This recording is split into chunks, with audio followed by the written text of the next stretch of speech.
तो नमस्कार मेरे दर्शक बंधु, आप यूं ही देखते रहें, यूं ही प्यार देते रहें। मैं के गौरव आप सभी को हाथ जोड़कर अभिनंदन करता हूं। और आज हमारे साथ जुड़ रहे हैं रिटायर्ड डीएसपी हैं तो रामनाथ सर जी। तो बहुत बहुत स्वागत है सर। नमस्कार, आपके दर्शकों को भी बहुत बहुत मेरा प्रणाम। कि सर ने स्टार्ट किया है कथा वाचक के रूप में, बहुत सारे ग्रंथों पे बोलते हैं और अपना वक्तव्य रखते हैं इस पे। तो सबसे पहले हमको यही बताइएगा सर, कथा जो होती है एक मनुष्य के जीवन में कितना प्रभाव डालती है और कैसे डालती है? ये आपका अच्छा प्रश्न है। तो मैं बताऊं कि मैं नौकरी में रिटायर हुआ तो मेरे मन में भाव आया कि पुलिस के नौकरी में बहुत तरह का तजुर्बा होता है, हम लोग समाज को बहुत करीब से देखते हैं।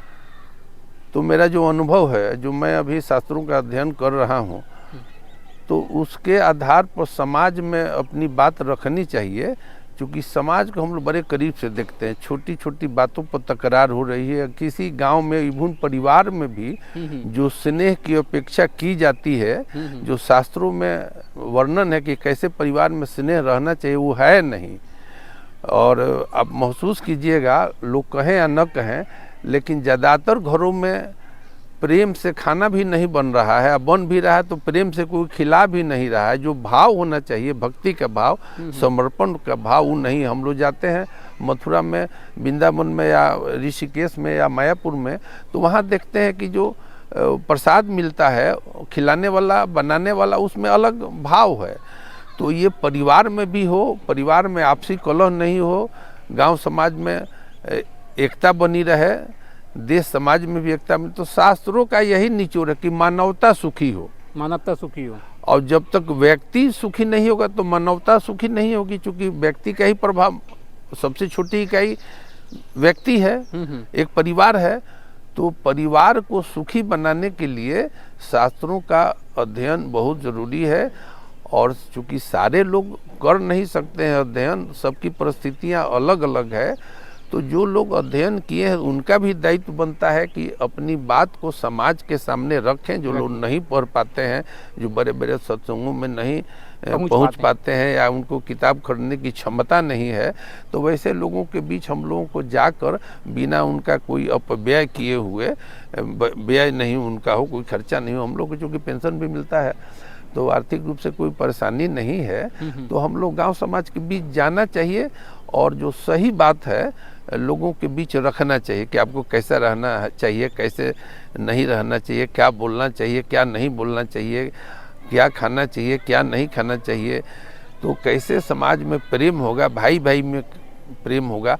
तो इसके लिए जो हमारे रामचरितमानस है, वाल्मीकि रामायण है और भगवत गीता है, महाभारत की कथाएं हैं, उपनिषद हैं, वेद हैं, तो ये सब किसके लिए है? समाज के लिए ही है। इसके आधार पर हमारा आचरण होगा तो समाज सुखी होगा, भौतिक रूप से भी सुखी होगा, आध्यात्मिक रूप से भी सुखी होगा। लेकिन अभी क्या है, भौतिकता बढ़ती जा रही है। हम लोग देखते हैं, कोई कहे या न कहे, महसूस करे या न करे, लेकिन हकीकत यही है कि भौतिकता बढ़ती जा रही है, सुविधाएं बढ़ रही हैं, लेकिन आत्मिक शांति, जो स्नेह सौहार्द का कमी होती जा रही है। आप अगर किसी से भी पूछिएगा, बड़े बड़े अधिकारियों से भी पूछिएगा, तो लोग बोलेंगे, गांव समाज के लोगों के नहीं, कि पहले जो गांव में स्नेह था एक दूसरे के प्रति खो गया है।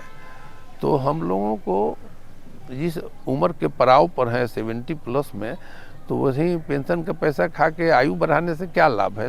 हम लोगों को भी दायित्व बनता है कि समाज को कुछ कंट्रीब्यूट करें। तो इसी उद्देश्य से मैंने कोशिश की कि वैसे लोगों के बीच में पहुंचूं जो शहर में नहीं जा सकते हैं, उनके पास क्षमता नहीं है किसी बड़े बड़े महात्मा को बुला सके। क्योंकि कथाओं का हम लोग जो दृश्य देखते हैं काफ़ी खर्चीला होते जा रहा है, बहुत पैसा लगता है टेंट समियाना ये सब करने में, जो आयोजन होता है सभी लोग जानते हैं। तो हम लोग का उद्देश्य, मेरा अपना उद्देश्य है कि मेरी जो भी क्षमता है, जो भी पहुंच है, तो जो भी मेरी आयु शेष है, तो मैं जब तक शरीर चलायमान है तो मैं कोशिश करता हूं कि मैं लोगों के बीच जाऊं और इस तरह से जो मेरी जानकारी है, जो मैं अध्ययन करता हूँ, उसके बारे में समाज को जागृत करने का प्रयास किया जाए। और कितना उसमें सुधार होगा नहीं होगा ये कहना मुश्किल है, लेकिन निश्चित रूप से अगर सत्संग कोई भी करेगा, वाणी सुनेगा, आचरण में लाएगा तो निश्चित रूप से लाभ होगा। श्रद्धा भक्ति समायुक्ता न अन्य कार्य सुलालसा। जब आप कथा सुन रहे हैं, प्रवचन सुन रहे हैं, तो उस समय आपको वहीं रहना चाहिए। वक्ता के मुंह से जो आवाज़ निकल रही है, सुभाषित जो निकल रही है, अब उसी का श्रवण करें। ये नहीं कि आपका कथा सुन रहे हैं, खैनी बना रहे हैं, आपका ध्यान कहीं और है, तो कोई लाभ नहीं होगा। लेकिन निश्चित रूप से जो कथा का भाव है, जो स्मरण करेगा, नोट करेगा और अपने आचरण में उतारेगा तो लाभ होगा। निश्चित लाभ होगा। सबसे पहले एक व्यक्ति को अपने आप को सुदृढ़ करना चाहिए, और अगर एक व्यक्ति मजबूत बनता है तो उसका परिवार मजबूत बनता है। निश्चित। और एक परिवार मजबूत बनता है तो एक समाज मजबूत बनता है, और एक अगर समाज मजबूत बन जाए तो एक देश का विकास कोई नहीं रोक सकता। भारत समृद्ध आध्यात्मिक रूप से सदैव समृद्ध रहा है, और इसकी आध्यात्मिकता की ही प्रतिष्ठा पूरी दुनिया में है। मैं आपको बता दूं, आपके माध्यम से दर्शकों को, कि महाभारत में जो भाव है, अगर वहाँ नहीं है तो दुनिया में कहीं नहीं है। उसी के भाव को किसी न किसी रूप में विदेशों के जो साहित्यकार हैं, जो भी आध्यात्मिक जीवन में हैं, जो रहे हैं वर्तमान में भी, उसी को किसी न किसी परिवर्तित करके समाज के सामने रखे हैं। अभी देखिए नहुस की कथा, उस पर मैथिली शरण गुप्त ने भी लिखा है। तो नहुस को स्वर्ग का, इंद्र का पद मिल गया, लेकिन कतिपय कारणों से वो विचलित हो गए। तो मिल्टन का पैराडाइज लॉस्ट का नाम आप सुने होंगे। तो क्या है, अगर पढ़िएगा उसको तो लगेगा कि नहुस की आवृत्ति है।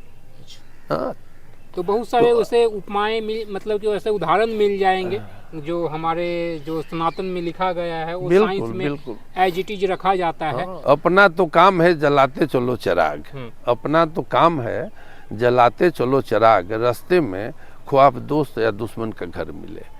तो हमारे लिए समाज सभी लोग अपने हैं, ना कोई दोस्त है ना कोई दुश्मन है। सभी के लिए हम लोगों के शुभेच्छा है। सर्वे भवन्तु सुखिनः, सर्वे सन्तु निरामया, सर्वे भद्राणि पश्यन्तु माँ कश्चित् दुख भाग भवेत्। हमारे ऋषियों की चिंतन कितना उत्कृष्ट था, इस श्लोक से आपको पता लग जाएगा। विश्व के किसी भी प्रार्थना में या साहित्य में इस तरह का भाव आपको नहीं मिलेगा। तो मेरी कोशिश है कि समाज को जो भी मेरी क्षमता है उस मैं लोगों के बीच पहुंचूं और अपनी बात रखूं, कुछ परिवर्तन हो, कुछ लाभ हो। अगर एक व्यक्ति भी समाज में आचरण में अपनी बात को ला दिया, शास्त्रों के द्वारा वर्णित जो चरित्र है, तो लाभ होगा समाज को। ऐसे ही धीरे धीरे समाज में परिवर्तन आएगा, और हर तरह से जागृति का प्रयास हमारे बड़े बड़े विद्वान संत महात्मा कर रहे हैं। आप लोग भी जागृति ला रहे हैं। सब लोग किताब नहीं खरीद सकते हैं, लेकिन ये जो चैनल चल रहा है, इससे ज्ञानवर्धन लोगों का हो रहा है। और इन्होंने अपना रिटायरमेंट के बाद कहीं निष्क्रिय नहीं हुए, और एक मतलब कि पॉजिटिव कह लें, और एक सही धारा दे रहे हैं, एक समाज में एक सही रूप में दे रहे हैं। तो आप अगर रिटायर हो जाते हैं तो ऐसा अपने आप को निष्क्रिय न समझ लें। आप रिटायरमेंट के बाद भी बहुत कुछ प्लान कर सकते हैं, बाकी आपकी मर्जी कि क्या करनी है नहीं करनी है। तो आपने सर इतना अच्छा काम शुरू किया है, आप आगे बढ़ें, जितना हो सके हम लोग का सहयोग मिलेगा सर। अपने नॉलेज को आपको जितना भी हो दे पाएंगे। और आप सभी से अनुरोध रहेगा कि हमारे इस वीडियो को अपनों में शेयर करें, कुछ न कुछ तो ज्ञान की प्राप्ति होगी ही। तो आपने सर समय दिया, बहुत बहुत धन्यवाद सर। धन्यवाद।